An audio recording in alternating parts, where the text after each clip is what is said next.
స్వతంత్ర భారత రాజ్యాంగ నిర్మాణానికి రాజ్యాంగ సభకు పట్టిన కాలం 2 సంవత్సరాల 11 నెలల 18 రోజులు. రాజ్యాంగ సభ 11 సార్లు 165 రోజుల పాటు సమావేశమైంది. ఇందులో 114 రోజులు రాజ్యాంగం రాయటానికే పట్టింది. రాజ్యాంగం రాతప్రతిని తయారు చేసే క్రమంలో రాజ్యాంగ సభ ముందుకు 7635 సవరణ ప్రతిపాదనలు వచ్చాయి. వీటిలో 2473 ప్రతిపాదనలను పరిశీలించి చర్చించి పరిష్కరించింది. భారత రాజ్యాంగాన్ని 1949 నవంబర్ 26న సభలో ఆమోదించారు. 1950 జనవరి 24న సభ్యులు ఈ ప్రతిపై సంతకాలు పెట్టారు.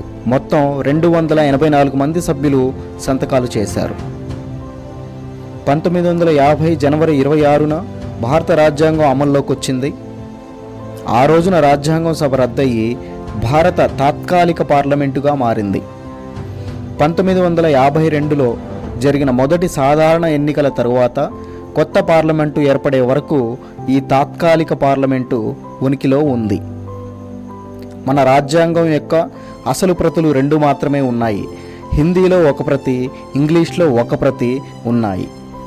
ఆ ప్రతులు పాడవకుండా ఉండేందుకు హీలియం వాయువు నింపిన బ్రీఫ్ కేసులలో ఉంచి పార్లమెంటు భవనంలో భద్రపరిచారు.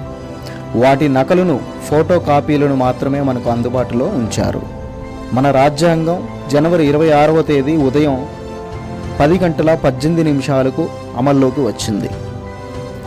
1930వ సంవత్సరంలో జనవరి 26వ తేదీన జాతీయ భారత కాంగ్రెస్ స్వాతంత్ర దినోత్సవం లేదా పూర్ణ స్వరాజ్ దినోత్సవంగా జరుపుకునేవారు.